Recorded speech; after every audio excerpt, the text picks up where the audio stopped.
Today I will discuss the second law. In law of chemical combination में जो second law हम लोग discuss करते हैं, देखिए जो सेकेंड लॉ हम लोगों का है वो क्या है आपका law of definite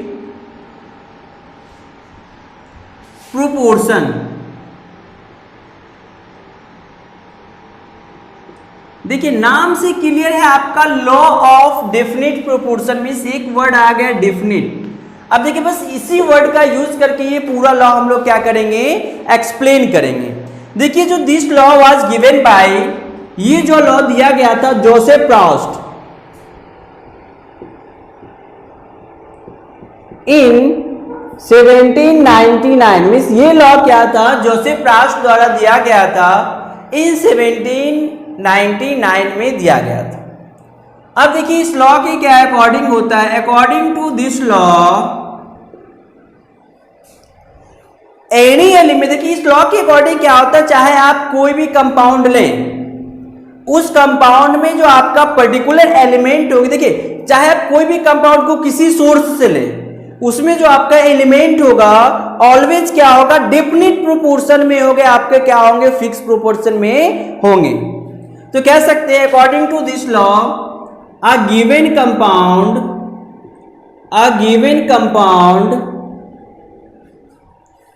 always contains same element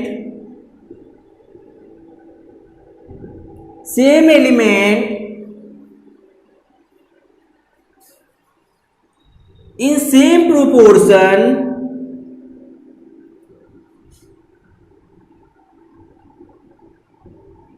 by wait.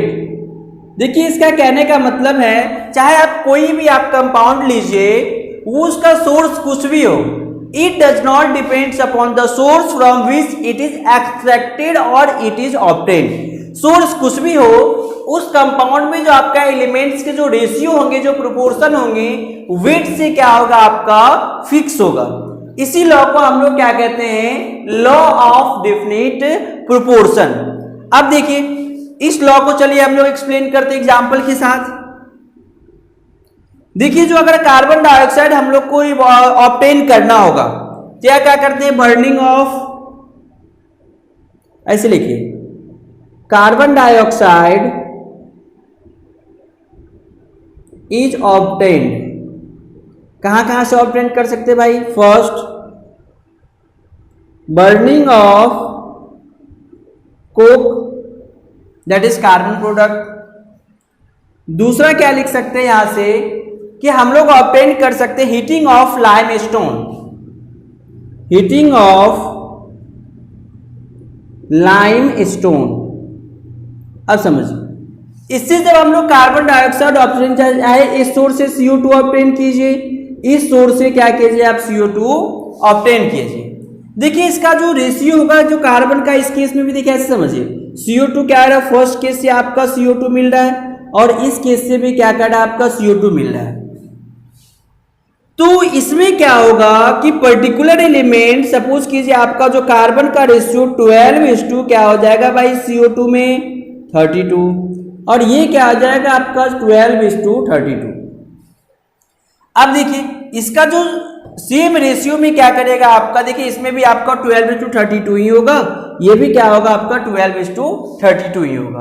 अगर इसका सिंपलेस्ट फॉर्म में कन्वर्ट करें तो क्या लिख सकते हैं 3:8 और ये भी क्या होगा आपका 3:8। मींस सोर्स कहीं आपका कुछ भी हो, इसका जो फिक्स जो रेशियो होगा, इस दोनों का जो प्रोपोर्शन होगा वो क्या करेगा आपका फिक्स रहेगा बाई वेट। अब देखिए दूसरा इससे एग्जांपल पढ़े।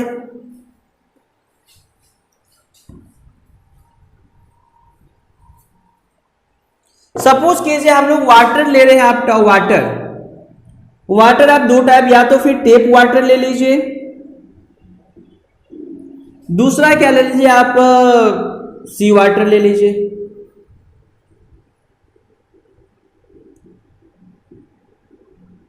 देखिए वाटर चाहे आप जहां से भी लेंगे ये क्या होगा H2O और इसका भी फॉर्मूला क्या होगा H2O। देखिए 2:16 लिख सकते हैं और आपका इसमें भी 2:16 मीन्स इसमें 1:8 और देखिए 1:8 मीन्स दोनों में जो लेंगे आप प्रोपोर्शन देखेंगे, दोनों का जो प्रोपोर्शन है वो क्या है आपका भाई फिक्स है। इसी को हम लोग क्या कहते हैं, लॉ ऑफ डेफिनिट प्रोपोर्शन। यहां से एक बात समझ में आई कि चाहे किसी भी कंपाउंड को किसी भी सोर्स से हम लोग क्या करते हैं, ऑब्टेन करते हैं, उसके जो एलिमेंट्स का रेशियो होगा वो क्या होगा आपका फिक्स होगा। ये चीज क्लियर है। अब देखिए नेक्स्ट लॉ हम लोग पढ़ते हैं, वो लॉ है आपका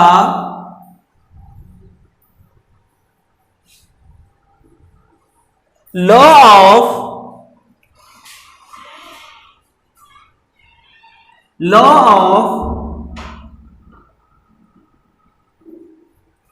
multiple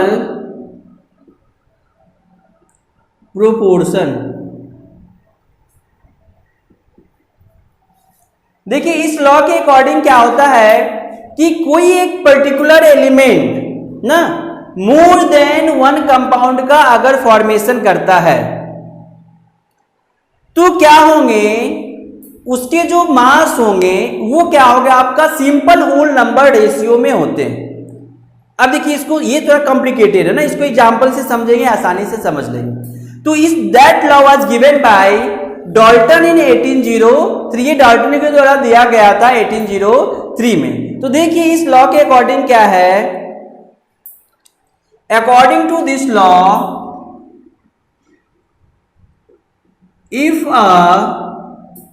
if an element forms more than one compound, then the mass of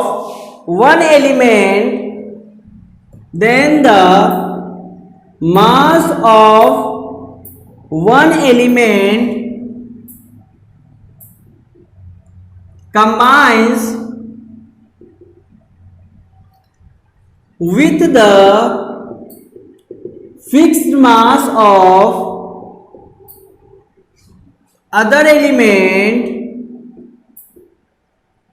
in simple whole number ratio।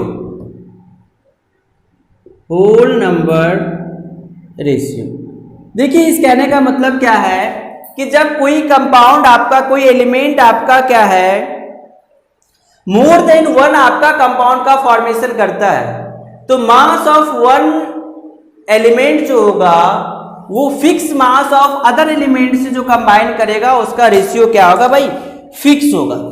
जैसे देखिए एग्जांपल से समझते हैं, यहां पे लिख लीजिए ये लॉ गिवन दिया गया था डाल्टन से इन 1899। समझ,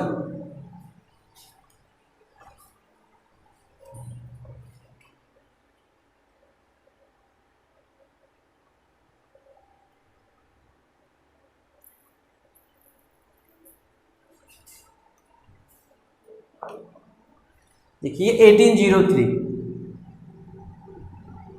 अब देखिए इसका एग्जाम्पल लेके समझते हैं। सपोज कीजिए जो आपका हाइड्रोजन का दो कंपाउंड हम लोग पढ़ते हैं, एक आपका वाटर होता है, दूसरा क्या होता है भाई H2O2 होता है। समझिए ये आपका करेंगे तो 2:2 क्या हो जाएगा 16, और यहां से ले तो क्या होगा 2:32। देखिए यही समझने वाली चीज है। क्या कह रहा है, fix mass of the other element. समझिए ये देखिए हाइड्रोजन का मास दोनों फिक्स है, लेकिन ये क्या कह रहा है 16 और ये आपका 32। समझ में, means fix mass of one element combines with the other element, और जो अदर एलिमेंट कंबाइन करेगा उसका का रेशियो क्या होगा आपका सिंपल होल नंबर रेशियो में होगा। अगर सिंपल होल नंबर रेशियो निकालना चाहे यहां से तो क्या हो जाएगा भाई 1:2 हो जाएगा। देखिए आपका डेफिनेशन फॉलो कर रहा है, सेटिस्फाई कर रहा है। यहां से समझ देखिए क्या कह रहा है, आपका fix mass of hydrogen combines with the mass of the oxygen that are in the simple whole number ratio 1:2। आसानी से कह सकते हैं। चलिए दूसरा एग्जाम्पल लेके देखिए। देखिए आप जानते हैं कार्बन का दो प्रोडक्ट है, एक आपका क्या होता है कार्बन मोनोऑक्साइड, दूसरा क्या होता है आपका कार्बन डाइऑक्साइड। यहां से अगर ले तो देखिए क्या होगा 12:16 और फिर देखिए यहां से 12 क्या हो जाएगा भाई 32। फिर fixed mass of carbon combines with the mass of oxygen that are in the simple whole number ratio. अगर इसका सिंपल होल नंबर रेशियो हम लोग निकालना चाहें तो क्या होगा भाई 1:2। ये भी देखिए सेटिस्फाई कर रहा है। चलिए तीसरा एग्जाम्पल लें। ये देखिए एक जानते हैं नाइट्रोजन डाइऑक्साइड और नाइट्रोजन ऑक्साइड, ये लेके देखिए नाइट्रोजन का क्या होगा आपका 14:, क्या लिख सकते हैं 16 और आपका 14:32। फिर देखिए fix mass of nitrogen that is 40 gram combines with the 16 gram and 32 gram of the oxygen and that the mass of oxygen are in the simple whole number ratio that is 1:2।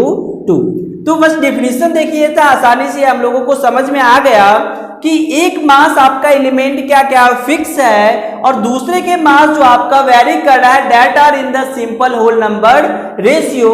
यही क्या था आपका law of multiple proportion. Clear. अब देखिए कुछ law और हम लोगों के लिए है पढ़ना है जो कि नेक्स्ट वीडियो में हम लोग क्या करेंगे डिस्कस करेंगे। Thank you.